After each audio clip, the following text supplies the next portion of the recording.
Hi, and welcome to another episode of The Lowest Crime, the podcast where we dive deep into the most notorious and chilling criminal cases from the Netherlands. I am Eline, and today we're venturing into a case that still haunts the Dutch collective memory and will forever be one of the darkest chapters in the country's true crime history. Today, we'll talk about Willem van Eijk, often called the Beast of Harkstede, a man whose reign of terror spanned decades, leaving a trail of brutalized women in his wake. Van Eyck's crimes went unsolved for years, with victims disappearing under mysterious circumstances. And despite clear warning signs, his continued freedom raised significant concerns about the system that allowed him to evade capture for so long. It wasn't until a series of horrifying discoveries that his monstrous acts were fully revealed. This is the story of a man who hunted women like prey, and the disturbing gaps in the justice system that enabled his cruelty to persist far longer than it should have. Before we dive in, please be aware that today's episode contains graphic descriptions of violence, sexual assault, and murder. This is a story of extreme brutality, and some may find the details disturbing. And as always, I've done my very best to bring you all the known facts, but I am but an amateur podcast creator, so there is always a chance of me making a mistake. Because the story of Willem van Eijk is such a long one, I'll be splitting it into 2 episodes. Please let me know in the comments if this is something you would like me to do more often for longer stories like these. So, without further ado, let's get into part 1 of the harrowing case of Willem van Eijk, otherwise known as the Beast of Harkstede. On the damp morning of June 21st, 1971, a farmhand named Jan de Vries set out to mow the field near a shallow ditch in the rural outskirts between De Kwakel and Kudelstaart. The soft hum of the tractor, the smell of wet grass, and the chirping of birds filled the air. It was an ordinary morning in the peaceful countryside, a place where crime was nearly unheard of. But as Jan moved closer to the edge of the field, something caught his eye in the ditch. At first, it looked like a bundle of rags or perhaps a large piece of trash. But when he stepped closer, he froze. There, partially submerged in the murky water, lay the naked body of a girl, her lifeless form twisted unnaturally in the mud. His heart raced as he realized the gravity of what he had stumbled upon. Trembling, he ran back to the farmhouse to alert the authorities. Within hours, the police arrived and cordoned off the area. There were definite signs of foul play, making it clear from the get-go that this was not an accidental drowning. The girl had been murdered. The body was soon identified as 15-year-old Cora Mantel. She had gone missing 2 days earlier, after spending the evening with her boyfriend Brian in Amsterdam. She'd been dropped off at the tram stop late in the evening, intending to take the last bus home to Uithoorn. But Cora missed the bus. Her plan, investigators would later discover, had been to hitchhike home, a common enough practice at the time, even for young girls like Cora. The discovery of her body sent shockwaves through the quiet village of Uithoorn and beyond. Who could have done this to such a young girl? The police were immediately on high alert. But they faced a troubling lack of evidence. There were no witnesses, no signs of who could have taken Cora's life, and the crime scene had been contaminated by the ditch's muddy water. Despite the lack of leads, the investigation into Cora's death became the top priority for local law enforcement. Rumors swirled in the village. Was there a maniac on the loose? Was it a local, or had the killer come from outside the village? Fear spread rapidly, and parents warned their daughters to avoid walking alone or accepting rides from strangers. In a country known for its safety and calm, the brutal murder of a young girl felt like an assault on the very fabric of Dutch society. The police, desperate to find answers, combed through every piece of information they could find about Cora's last known whereabouts. They interviewed her boyfriend, Brian, friends, family, and anyone who might have seen her that night in Amsterdam. Witnesses reported seeing her standing by the side of the road, waiting for a ride, but beyond that, the trail grew cold. What they didn't know at the time was that Cora had fallen victim to a predator far more dangerous than they could have imagined. Her murderer would evade capture for years, striking again with an even more brutal killing. 3 years passed without any significant leads on the case of Cora Mantel. Her murder had shaken the region, but as time went on and no new information emerged, the case grew cold. It seemed the killer had vanished into thin air, until, in the summer of 1974, the nightmare returned. On August 19th, 1974, in a field between the villages of Korteraar and Nieuwveen, a passerby made a gruesome discovery. It was early in the morning, and the sun had barely risen, casting a dim, eerie light over the farmland. The body of a woman lay sprawled into a cornfield, her clothes ripped from her body. She had been stabbed repeatedly, 27 times to be exact. Her abdomen had been sliced open, and her intestines had been taken out. She had been raped and strangled, and he had bitten her on multiple places, and one of her breasts had been amputated. The sight was so grotesque that the first responders who arrived on the scene could hardly believe what they were seeing. The victim was identified as Aaltje van der Plaat, a 44-year-old nurse who had lived in nearby Ter Aar. The day before her body was found, Aaltje had attended a church service in Ter Aar. After the service, Aaltje decided to walk home alone, a decision she had made many times before. It was a peaceful way for her to reflect on the sermon and enjoy the quiet of the countryside. But this time, her walk would end in unspeakable violence. Aaltje's murderer had followed her, waiting for the right moment to strike. And as she walked through the rural roads, she had no idea that the predator was lurking in the shadows. Cora's murder had been violent, but Aaltje's murder, the killer had gone even further, slicing open her abdomen, exposing her intestines in a twisted display of savagery. As investigators combed through the crime scene, they noticed eerie similarities between Aaltje's murder and that of Cora Mantel 3 years earlier.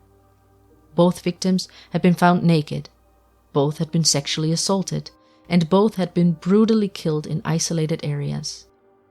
But the police had no solid evidence to connect the two cases. The small rural police force was overwhelmed, facing what they now feared might be the work of a serial killer. Witnesses came forward, reporting that they had seen a man on a moped near the crime scene on the night that Aaltje had been murdered. He was described as an odd-looking figure, driving erratically, but no one could provide a clear description. It wasn't much to go on, but that detail would later become crucial in cracking the case. With 2 unsolved murders now hanging over the region, the sense of fear that had briefly subsided after Cora's death returned tenfold. Women were terrified to walk alone, and many wondered if they too might become the next victim of this unknown killer. As weeks turned into months, and the brutal murder of Aaltje van der Plaat remained unsolved, investigators found themselves at a frustrating standstill.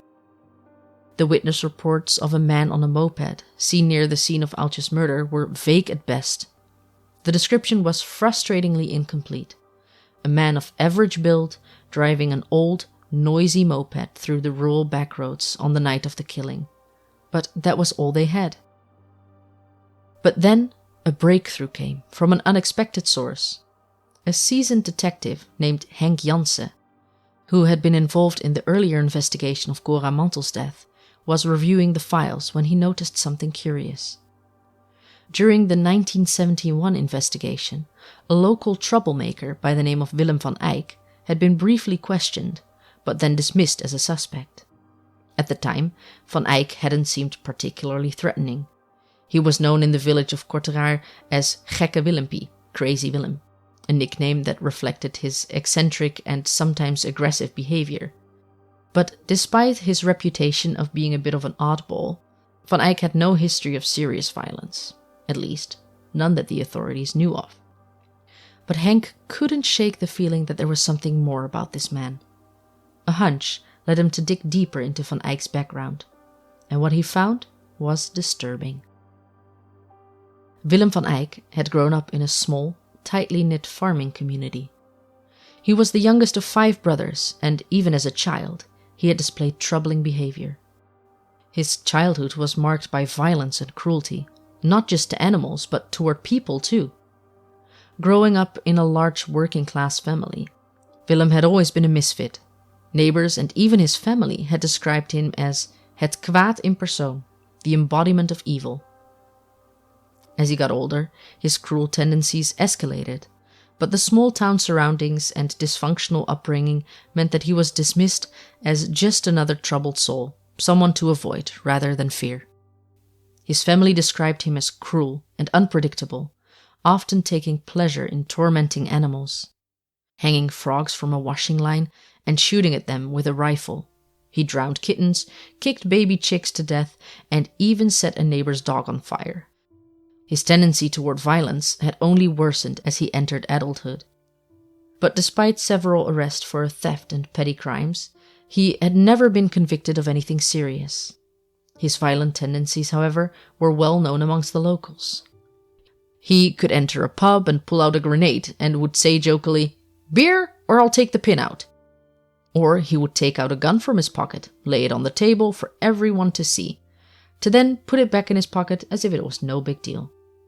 Nobody thought really anything of it, other than don't mess with Willempie. He did scare people, but nobody ever suspected anything other than just as they saw them, just crazy Willem.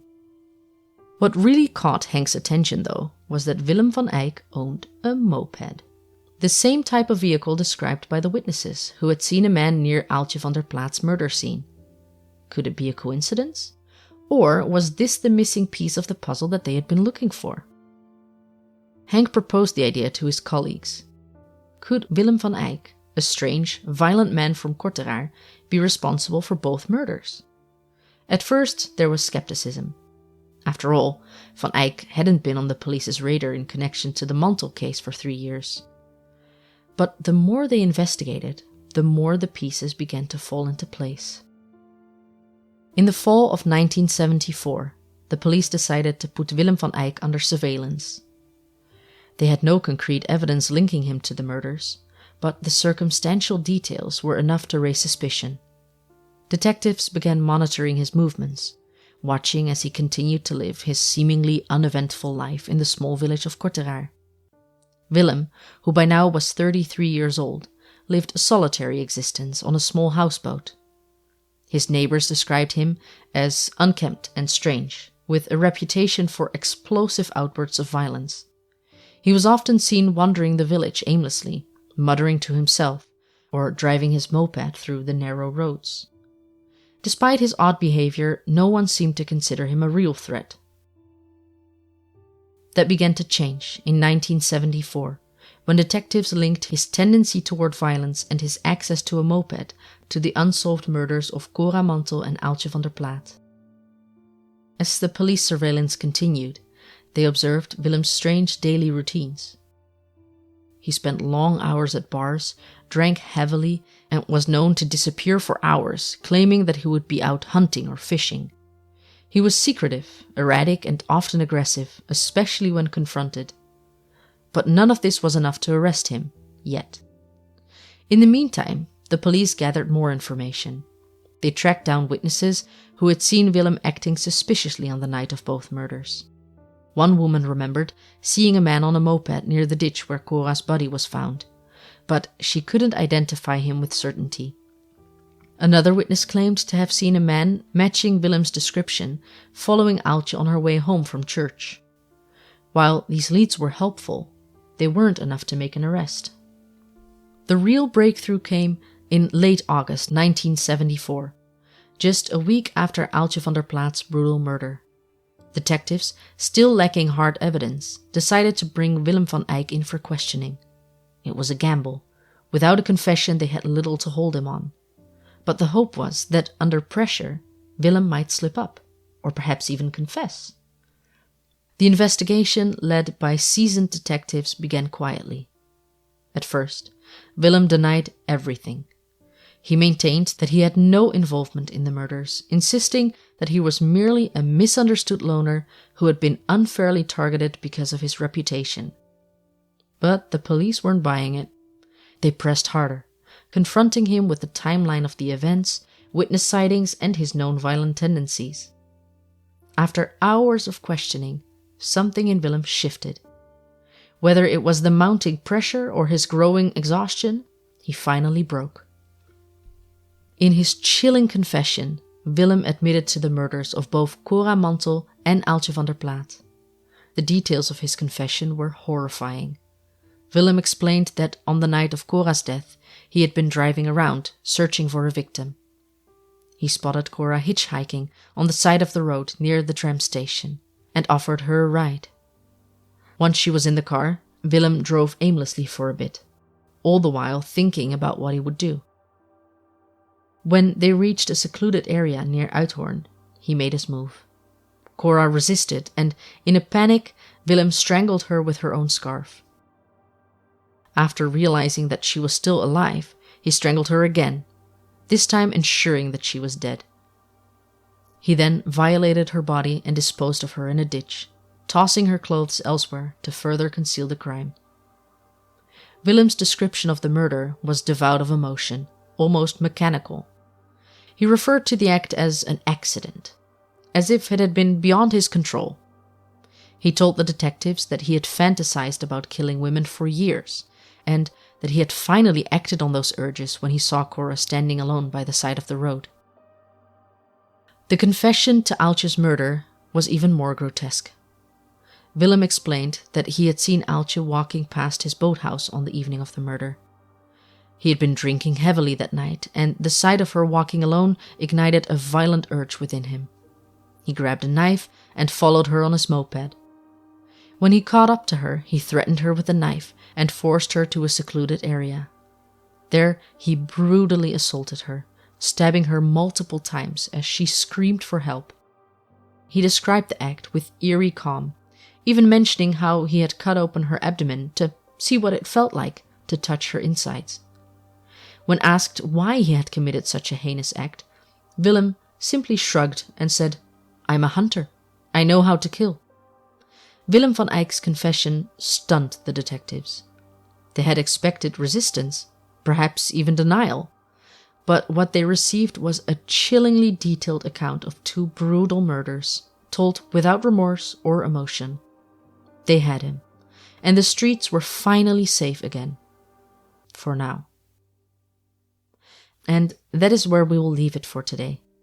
In the second part of the story of Willem van Eijk, we will discuss his trial and conviction, and how it was possible for him to continue his crimes even after his arrest. Thank you all so much for listening. I'd love to hear what you think of me splitting the episode in half, and also what kind of other cases you would like me to cover next. Be sure to subscribe and leave a review, and don't forget to follow The Lowest Crime on Instagram to find all images related to the case. I look forward to seeing you in the next one.